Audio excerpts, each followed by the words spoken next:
Fala berrecas, como vocês estão mandando bastante sugestões para nós por conta dos vídeos sobre os 5 mitos, resolvemos selecionar os melhores e devolver para vocês em forma de conteúdo. O vídeo que falaremos hoje é sobre ansiedade, esperamos que vocês gostem. Isso não é vídeo. Que brisa. Pede você inscrever. Tá. Bom, antes de começar esse vídeo, já sabe, né? Aquele reforçador positivo, curte, se inscreve, compartilha, deixa seu comentário, sua sugestão de vídeo, de mito, alguma coisa, alguma dúvida que você tenha sobre a psicologia, principalmente sobre a psicologia comportamental. A gente vai fazer de tudo para conseguir responder vocês.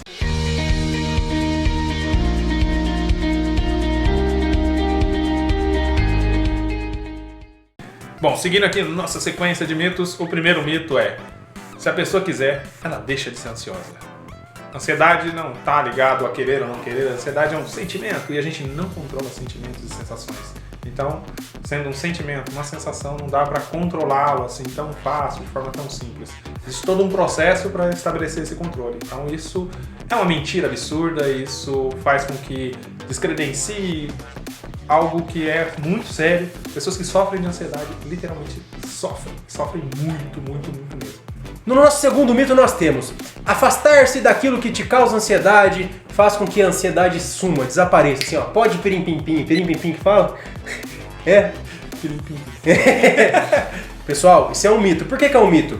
Porque você não está tratando aquilo que te causa um transtorno ansioso, por exemplo. Que nem o Luciano, nós temos um vídeo que ele fala da questão do biscoito de polvilho, que ele viveu uma situação no que pessoas que tinham relevância social para ele se machucaram nesse acidente. E elas estavam carregando o biscoito de polvilho. Então toda vez que o Luciano via um biscoito de polvilho, ele tinha aí questões emocionais, acelerava o batimento, causava uma sensação de estranheza, e ele passou a se esquivar do biscoito de polvilho.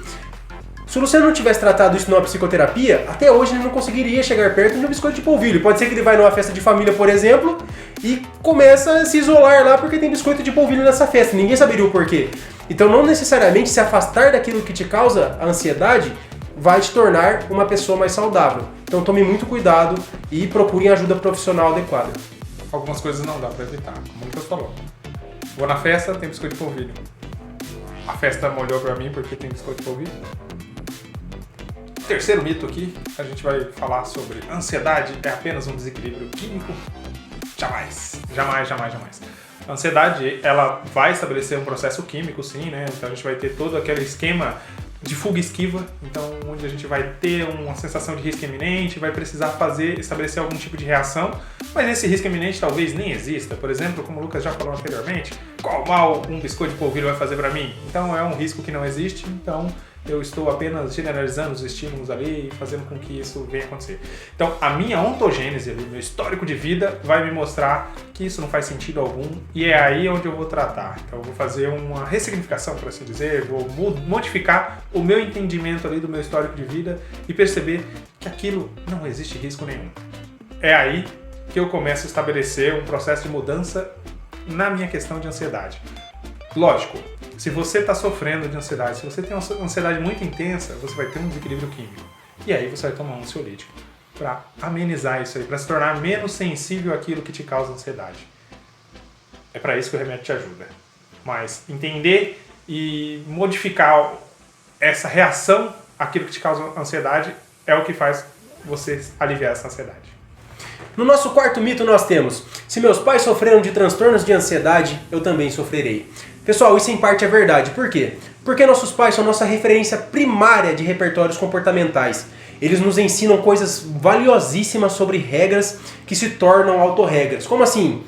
Nos ensinam repertórios de comportamentos que usaremos, ou seja, se eles se comportam de maneira ansiosa, pode ser que nos comportemos de maneira ansiosa também. Mas isso não é uma regra, pode ser que não aconteça isso com você. Por quê? Porque além dos nossos pais ali, pessoas que têm relevância social para nós convivemos fora de casa, com amigos, com parentes que moram fora de casa. Então pode ser que isso não aconteça com você.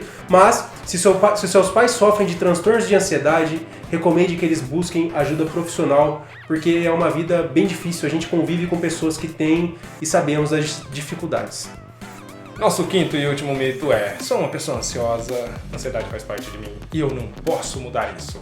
Isso é um absurdo. A ansiedade, ela é um comportamento respondente, mas também é operante. E como operante, a gente pode modificar isso. A gente pode mudar isso também, como respondente, estabelecendo um estímulo neutro ali para modificar aquela reação direta ao que é ansiolítico. Então, resumindo em miúdos, a gente pode modificar esse comportamento. Eu posso ali mudar a emoção, o sentimento envolvido, aquilo que me causa ansiedade. Então, se eu posso mudar isso, então isso não faz parte de mim. Isso foi construído, isso foi condicionado. Eu fui aprendendo a ser assim por consequências que vieram modificando o meu comportamento ali, fazendo com que eu respondesse aquele estímulo aversivo daquela maneira. Então, dá pra mudar. Você não é ansioso, você está ansioso. Então, se você está ansioso, se você está sofrendo com isso, procure ajuda profissional.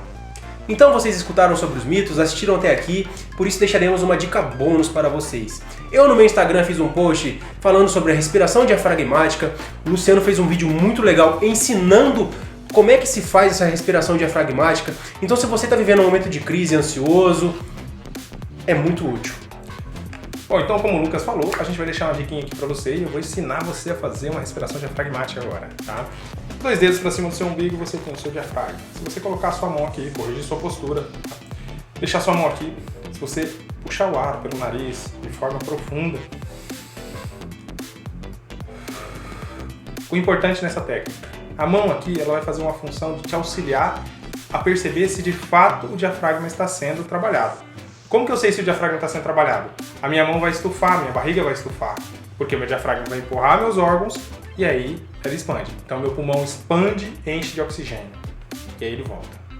Um corpo cheio de oxigênio normalmente é um corpo tranquilo. Se eu estou tranquilo, não existe um risco iminente. A nossa sensação de ansiedade, ela é aquela sensação de um risco iminente. E às vezes esse risco nem existe de fato. Então, se o meu corpo está cheio de oxigênio, ele entende que não existe um risco, eu estou tranquilo. Então eu controlo uma crise de ansiedade.